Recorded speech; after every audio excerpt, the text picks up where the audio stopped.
자, 오늘 본문 말씀은 이렇게 길진 않지만 내용이 좀 이렇게 길어가지고 상당히 길게 느껴집니다. 근데 크게 전체적으로 나눠보면 두 가지 정도로 나눠볼 수 있습니다. 첫 번째, 먼저 1절에서 7절까지는 제사장과 레위인의 직무에 대해서 말씀하고 계시고요. 그리고 8절부터 마지막 20절까지는 제사장의 몫에 대해서 이야기하고 있습니다.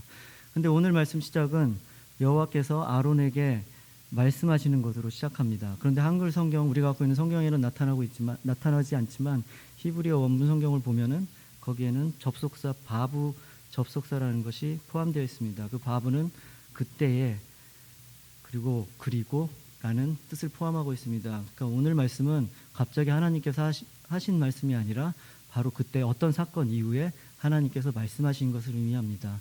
어떤 사건이라고 하면 바로 앞에서 벌어진 16장에서 나타나는 고라 자손의 반란과 그 죽음에 대한 사건, 그리고 17절 어제 알아본 아론의 그 쌍난 지팡이, 그 사건에 의해서 이 하나님의 말씀이 아론에게 임하고 있다는 것을 알게 됩니다. 그런데 어제 17장 마지막 12, 13절의 내용을 살펴보면 이스라엘 백성들이 아론의 지팡이에만 싹이 난 것을 보고 크게 두려워하여 자신들의 죄를 깨닫고 자기가 죽을까 두려워하며 아주 갈구하면서 절규하는 것을 볼 수 있습니다. 근데 그런 절규의 내용을 자세히 들여다보면 그것은 사실 사건의 본질을 제대로 파악하지 못하고 아직도 엉뚱한 질문들을 하고 있는 것을 볼 수 있습니다.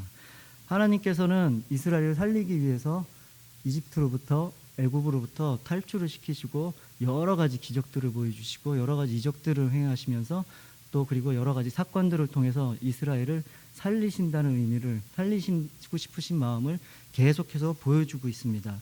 또한 여러 가지 말씀들을 통해서 또 하나님의 규례들을 통해서 이스라엘이 살 수 있는 방법에 대해서 계속해서 얘기를 하고 계십니다. 그런데도 불구하고 이스라엘 백성은 또 엉뚱하게도 내가 죽을까 두렵다라는 그런 엉뚱한 절규를 하고 있는 것을 볼 수 있습니다. 그래서 오늘 18절의 말씀을 통해서 다시 한번 하나님께서 내가 어떻게 하고 싶다는 것을 다시 한번 확증하고 다시 한번 가르쳐 주시는 것입니다. 민수기는 원래 히브리어 성경의 제목을 보면 배 미드바르라는 뜻입니다. 여기서 배는 전치사 인, 그러니까 어디 안에서라는 뜻이고 미드바르는 바로 광야라는 뜻입니다. 그래서 히브리어 성경에는 이 민수기의 제목이 광야에서 배 미드바르라고 되어 있습니다. 실제로 이 민수기의 내용에는 인구조사를 2번 하기 때문에 민수기라는 제목이 붙었지만 더 큰 내용을 보자면 시내단에서 출발해서 광야의 여정을 통해서 이제 막 가나안 땅에 들어가기 직전까지 그 광야에서 펼쳐진 여러 가지 어려운 사건들, 또 하나님께서 주시는 교훈들, 이런 것들을 많이 담고 있습니다. 광야, 아주 넓은 들판을 의미하죠. 광야하면 어떤 이미지가 떠오르시나요? 출애굽했을 때 이 광야를 이렇게 생각해 볼 때 아마 낮에는 태양의 열기가 장렬해서 무척이나 더웠을 것이고 밤에는 무척 추웠을 것이고 또 목마르고 배고프고 또 어렵고 힘든 곳이었을 것입니다. 그러나 한편으로는 이 광야를 통해서 하나님의 은혜를 경영하고 하나님과 함께 동행하는 삶이 떠오르는 곳이기도 합니다. 실제 이스라엘 백성들은 광야의 삶을 통해서 비록 힘들고 고달픈 여정이었지만 하나님께서 주시는 메추라기를 먹으면서 또 반석에서 솟아나는 물을 마시면서 하나님의 은혜를 체험하면서 조금씩 거룩한 백성으로 만들어져 가는 것을 볼 수 있습니다. 이런 의미에서 흔히 광야의 삶은 축복이다라고도 말하기도 하고, 광야는 우리들이 더 거룩하게 훈련되어지는 훈련장 또는 학교라고 표현하기도 합니다.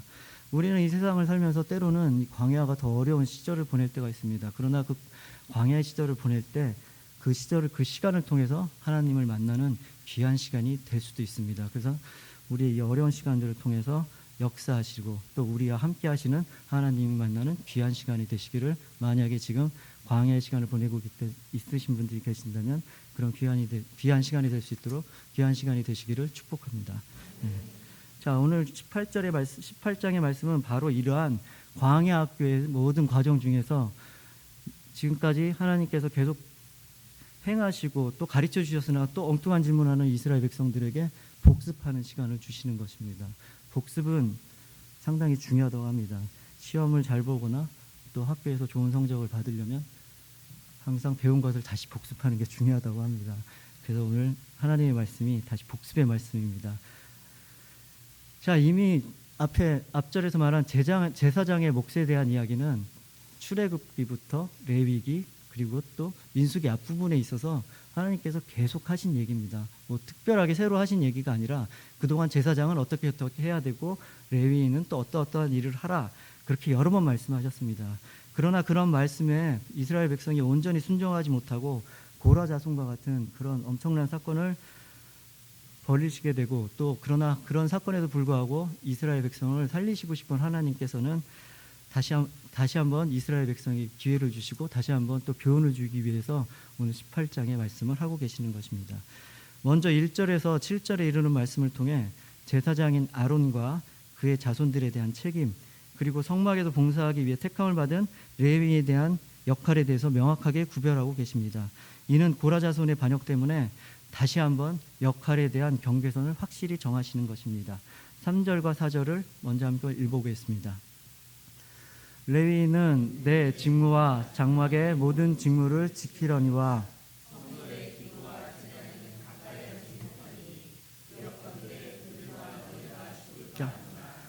레위인은 너와 합동하여 장막의 모든 일과 회막의 직무를 다할 것이요. 아멘. 3, 4절을 보면 제사장만이 들어갈 수 있는 곳이 있고 또 레위인도 들어갈 수 있는 곳이 있습니다. 물론 그 이외에 다른 사람들은 절대로 들어가면 안 되는 곳이 있습니다. 이렇게 성막 안에는 거룩함의 등급이 있었던 것입니다.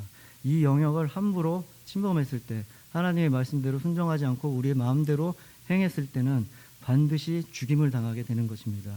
이것을 볼 때 우리 출애굽기에서 하나님께서 모세를 시내산으로 불렀을 때 경계를 치고 그 이상 올라오지 말라고 했었던 그 사건과 일맥상통하다고 생각이 됩니다. 성막은 바로 하나님께서 임재하시는 곳입니다. 특별히 성막 안에는 지성소라는 곳이 있습니다. 지성소는 말 그대로 지극히 가장 거룩한 곳입니다. 이 지성소에는 아무나 들어갈 수 있는 것이 아닙니다. 또 아무 때나 들어갈 수 있는 것이 아닙니다. 1년에 단 한 번, 단 하루 대제사장만이 대속죄일에 들어갈 수 있는 것입니다. 이렇듯 하나님의 임재는 거룩한 곳입니다. 하나님은 속성상 거룩하지 않은 것은 함께할 수 없기 때문에 하나님 거룩하지 않은 모든 것들은 하나님과 함께할 때 죽임을 당할까 하나님께서 걱정하고 계신 것입니다. 이런 하나님의 죽임을 당할까 하는 반복되는 이 말씀을 살펴보면 하나님께서는 우리들이 죽임을 당할까, 이스라엘 백성이 죽임을 당할까 걱정하고 계시지만 바꾸어 생각해보면, 뒤집어 생각하면 하나님의 안타까운 마음을 또한 우리가 엿볼 수 있습니다. 하나님은 우리들에게 이 경고의 말씀을 하고 계시지만 다른 의미를 본다면 하나님은 우리를 살리고 싶으시다는 것을 말하고 계시는 것입니다. 이 규례는 바로 하나님이 백성을 살리고 싶다는 의미에서 주시는 것입니다. 안 지키면 너희들은 죽을 거야 라고 경고하시는 것이 아닌 제발 이것들을 지켜서 나와 함께 살자라고 하나님의 마음을 드러내고 계시는 것입니다. 제사장과 레위인의 역할을 통해 제사장과 레위인을 살리는 것을 물론이고 그들의 사역을 통해서 이스라엘 백성을 살리시고 싶으신 것입니다. 그런데 우리는 하나님의 택하신 족속이요, 또 그리고 왕 같은 제사장이죠. 하나님이 우리를 제사장으로 부른 것은 바로 우리를 죄악된 세상에서 보호하시고 또 우리를 거룩하게 하셔가지고 우리를 살리는 것이고 영원한 하나님 나라로 인도하시기 위하십니다. 또한 거룩하게 된 우리를 통해서 다른 사람들, 즉 7절에서 말하는 그 외인들 살리시기를 원하시는 것입니다. 그래서 이러한 제사장의 직분이 바로 힘들고 고생스러운 것이 아닌 바로 하나님의 선물인 것입니다. 오늘 말씀을 계속 묵상해 볼 때 살리시고 이런 생각들이 많이 떠오릅니다. 여러분들 살리고 살리시고 이렇게 말씀하실 때 어떤 생각이 떠오르십니까? 무슨 이름이 떠오르지 않으십니까? 바로 사람 살리는 게 우리 교회 이름이 저도 계속 떠올랐습니다. 제가 이 설교를 준비하면서 일주일 동안 계속 묵상을 하고 있는 가운데 바로 이 말씀이 사람을 살리고 또 세상을 살리는 이 말씀이 우리 교회 가운데 계속해서 주시는 말씀이라는 생각이 들게 되었습니다. 거룩한 제사장으로 우리를 한 사람 한 사람 부르셔서 이곳에서 예배를 하게 하시고 그럼으로써 우리가 살아나게 하고 우리의 역할을 통해서 이 세상을 살리는 일, 그것이 바로 우리 교회에게 주신 하나님의 소명이 분명하구나라는 것을 다시 한번 깨닫게 됐습니다. 놀랍게도 제가 설교를 며칠 전에 계속 묵상하고 있었는데 어제 이민서 목사님께서도 비슷한 동일한 말씀을 하시는 것을 듣게 되었습니다. 이것은 아마도 하나님께서 계속해서 거듭해서 우리 교회에게 주신 비전이 아닌가 그런 생각을 들게 됐습니다. 저는 우리 사람 살리는 교회가 하나님의 뜻에 온전히 이루어가는 교회가 되기를 선포합니다. 그리고 우리가 거룩함으로 살아나고 세상 살리는 교회가 되기를 주님의 이름으로 선포합니다. 아멘. 자, 이어지는 8절에서 20절의 말씀은 제사장에게 주어지는 하나님의 선물에 대한 이야기입니다. 제사장의 직분은 하나님께서 분명히 선물이라고 하셨습니다. 선물이라고 하면 무엇인가 또 받을 것이 있어야 할 것입니다. 그 제사장의 그 선물에 대해서 구체적으로 표현하고 계신 것입니다. 제사장과 레위 자손은 이스라엘 백성 중에 땅에 기업도 없고 분깃도 주어지지 않았습니다. 그러나 하나님께서는 그들의 필요를 채워주신다고 말씀하고 계십니다. 먼저 본문에는 제사에 대한 이야기들이 많이 나옵니다. 아까 읽어보셨듯이 우리가 그동안 배웠던 여러 가지 제사에 대해서 얘기가 나오고 있습니다. 우리는 대부분의 우리 성도님들은 더 바이블을 통해서 이 제사에 대해서 배우셨을 것입니다. 레위기를 통해서 이 제사에 대한 것들을 배울 때 람 목사님께서 너무나 쉽게 잘 설명해 주셔서 저도 그때 같이 들었을 때 이제는 다시는 이 제사에 대해서 헷갈리지 않겠구나. 내 평생 제사에 대해서는 이제 완벽히 다 알겠구나라고 안심하고 또 믿었으나 참 두세 달밖에 흐르지 않은 지금 또 이렇게 뒤집어 생각해 보면 다 그러시진 않겠지만 조금씩 이렇게 희미해지는 것 같습니다. 오늘 시간 관계상 전체 제사에 대해서 다 설명드리지 못하지만 이렇게 설명을 들으실 때 그때 그 기억이 떠오르는 축복이 있기를 축복합니다. 자, 제사장의 목으로 주어진 음식은 크게 제사장만 먹을 수 있는 것이 있고, 그리고 두 번째 제사장과 그 가족들이 먹을 수 있는 것이 있습니다. 먼저 9절과 10절을 한번 읽어보겠습니다. 9절 함께 읽겠습니다.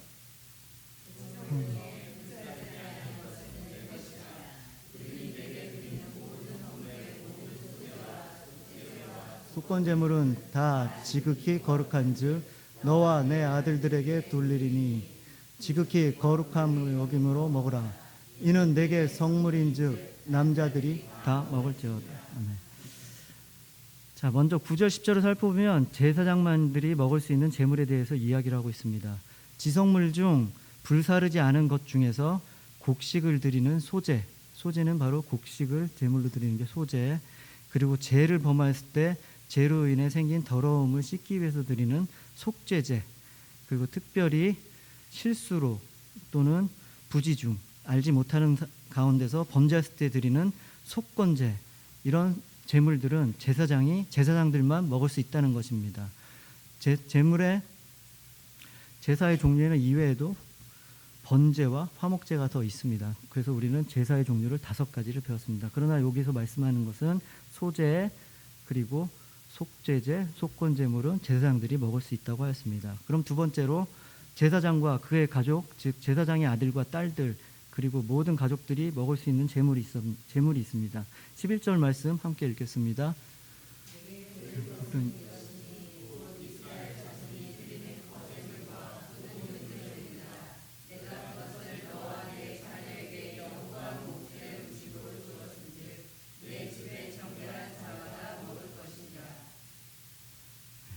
11절 말씀을 보면 제물을 높이 들었다 내리는 거제 제물, 그리고 제물을 앞뒤 전으로 흔드는 요제, 제물은 제사장 가족과 함께 먹을 수 있습니다.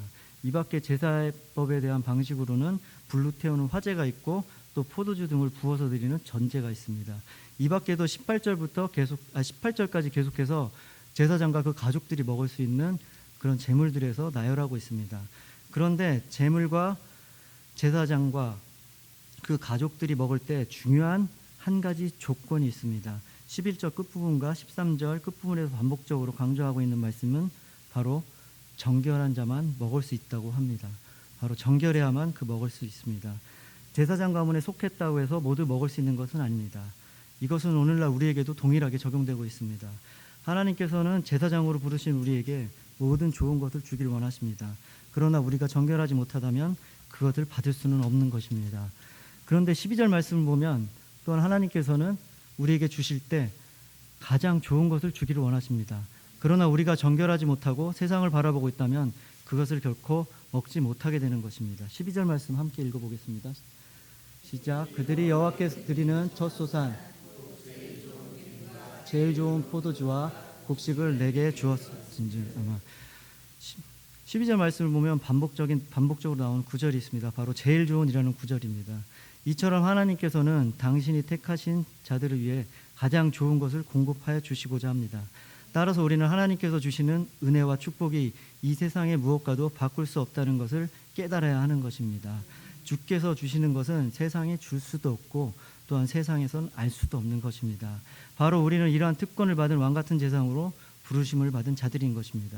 그러나 때때로 우리는 세상이 주는 편안함과 안락함에 빠져서 하나님을 바라보기보다는 이런 것들을 바라보다가 정작 하나님이 주시는 진정한 복을 놓칠 때가 많습니다. 우리는 오직 믿음의 눈으로서 하나님을 바라보고 하나님이 우리를 위해 예비하신 가장 좋은 것을 바라보며 하나님의 말씀에 순종하며 살아나가야 하겠습니다. 마지막으로 19절 20절의 말씀을 함께 읽겠습니다. 19절 말씀 함께 읽겠습니다. 시작. 사슴이 너에게 거제로 드리는 모든 성물은 영구한 몫의 음식으로 너와 내 자녀에게 주노니 이는 여호와 앞에 너와 내 후손에게 영원한 소금 언약이라. 여호와께서 또 아론에게 이르시되 너는 이스라엘 자손의 땅에 기업도 없겠고 그들 중에 아무 분깃도 없을 것이나 내가 이스라엘 자손 중에 내 분깃이요 내 기업이니라. 아멘. 19장 말씀을 보면 이러한 하나님의 말씀이 바로 소금 언약이라는 표현이 나옵니다. 소금은 잘 아시다시피 부패를 방지하기 위해서 사용되는 것입니다. 하나님의 약속을 소금 언약이라고 표현한 것은 바로 하나님의 약속이 영원히 변치 않는다는 것을 나타내는 것이며 반드시 하나님께서 이루어 가신다는 것을 의미합니다. 이어지는 20절에서도 하나님께서는 친히 제사장의 분깃이자 기업이 되어주시고 그들의 모든 필요를 채워주신다고 약속하셨습니다. 이러한 하나님의 약속은 제사장으로 부르시는 우리에게도 동일하게 적용되는 것입니다.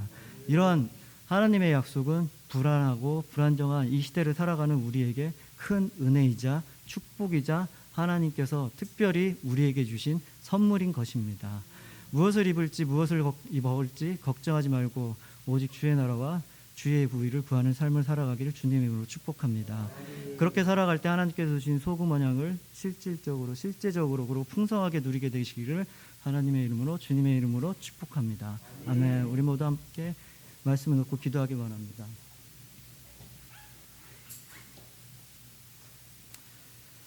하나님 아버지, 그렇습니다. 하나님께서는 이스라엘 백성들을 살리기 위해서 광야로 불러내시고 그 광야에서 여러 가지 이적들을 보여주시고 또 여러 가지를 행하심으로써 이스라엘 백성들을 구원의 길로 이끄셨습니다. 그러나 그런 하나님의 뜻을 제대로 이해하지 못한 이스라엘 백성들은 계속되는 반역과 계속되는 엉뚱한 질문을 쏟아내고 있습니다.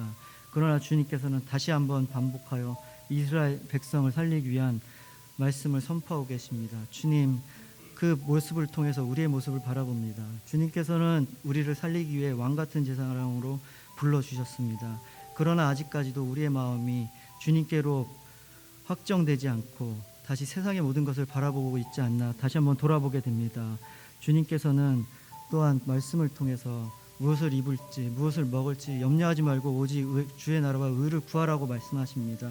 주님, 우리에게 그러한 믿음을 허락하여 주시고 그런 삶을 살아가게 하여 주시옵소서.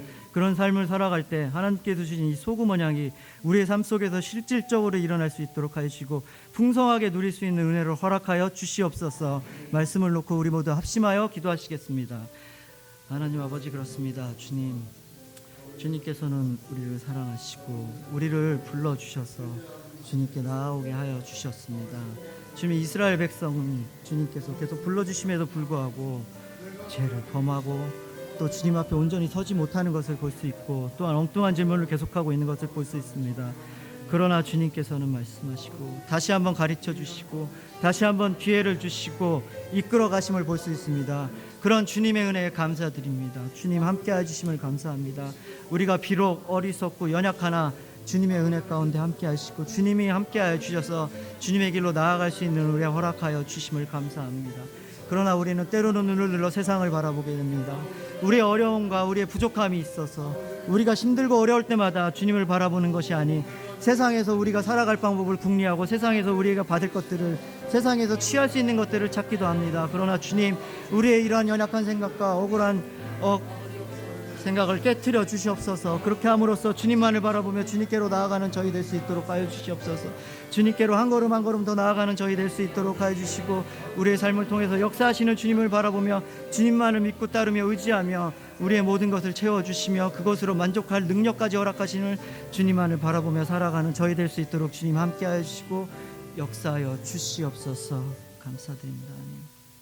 하나님 아버지 감사합니다. 오늘 또 이 아침 이곳에 나와 주님의 말씀을 듣게 하여 주심을 감사합니다. 주님, 이스라엘 백성들을 구원하시고 또 여러 가지 이적들과 여러 가지 사건들과 또 말씀을 통해 이스라엘 백성들을 살리시는 것을 보았습니다.